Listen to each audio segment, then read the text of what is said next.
So then you want to adopt best practices and compliance to legal and industry regulations, right? So whatever HIPAA says you need to do by best practices, you should be checking for at least that stuff, plus probably a lot more. Just adhering to PCI will not keep you safe. Most people know this. Most people set up the controls to adhere to the rules instead of security. And there's two very separate trains of thought.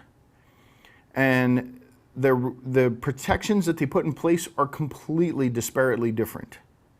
So adhering, security for checkboxing a set of requirements is one thing. Security for security is a completely separate thing. You'll see that when you're conducting your tests. So for testing and validating the efficiency of security protection and controls, again, we're seeing this over and over and over. We want to tickle those controls and make sure that they're going off, that they're reporting properly. Did everyone see this happening? And then for changing and upgrading existing infrastructure or software, hardware, or network design. So if you're going to change something, you might want to do a follow-up test. Instead of a full-blown test, maybe you just had one done earlier in the year and you can say, hey, Johnny, I know you guys just did that test for us. Can you come back and do a follow-on? We had some upgrades. And it might be cheaper. It might be cheaper instead of redoing a whole entire test.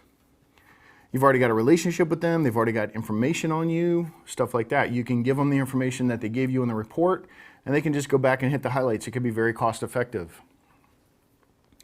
And then you want to focus on high severity vulnerabilities and emphasize application level security issues to development teams and management. So we're testing firewalls, we're testing infrastructure, load balancers, this kind of thing. And then we're actually testing applications as well.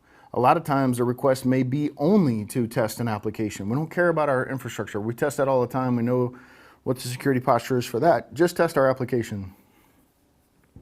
So you may need the proper tools for that application. Like there's programs like out there that are open source you can do, like built with.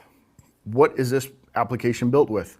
So you can stick this tool on it, you feed it the URL, and it'll go and analyze it and tell you it's using PHP, it's using this version, it's using a Maria database, whatever it is, it'll tell you what the network stack is, the full stack, as much as it can detect about the application. So you can glean a lot of information with built with, BUILT, gives you a lot of information. That's just one example. There are many out there. So you go and evaluate the application, you figure out what's weak about it. Say, this thing's really susceptible to SQL injection. I suggest you put a WAF in front of it, a web application firewall, to filter out any SQL injection attacks until you can fix it in the software itself, which is typically a major change. Then you want to provide a comprehensive approach of preparation steps that can be taken to prevent upcoming exploitation. Hey, this is exploitable. Here's the solution. Usually you're just going to copy and paste the solution that you found with the vulnerability, right? Evaluate the efficiency of network security devices such as firewalls, routers, and web servers. Evaluate the efficiency of network security devices such as firewalls, routers, and web servers. And then we want to compare security audit, vulnerability assessments, and penetration testing. So what is the difference between the three, okay? A security audit. A security audit just checks whether the organization is following a set of standard policies and procedures. A security audit.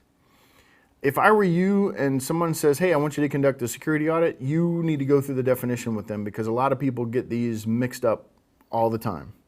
So make sure you're clear about this with the customer before you jump in. A vulnerability assessment. A vulnerability assessment focuses on discovering the vulnerabilities in the information system, but provides no indications of the vulnerabilities that can be exploited or the amount of damage that may result from the successful exploitation of the vulnerability. You won't know that anyway. They know their own servers, so you're going to have to work with them to figure out what are the impacts of a successful exploit. Unless you're doing the exploitation yourself, which is the penetration test, right? And the penetration testing is a methodological approach to security assessments that encompasses the security audit and vulnerability assessment, and demonstrate if the vulnerabilities in a system can be successfully exploited by attackers and what's available to them in the event the system was exploited. So there you go. That's it, soup to nuts. So this is a good security assessment, may comprise all of this stuff. or it may comprise only 2 parts. So you need to get clear definitions of what the client expectations are when you go to conduct a pen test. Or if you're going to order one, these are things that the assessor should be asking you.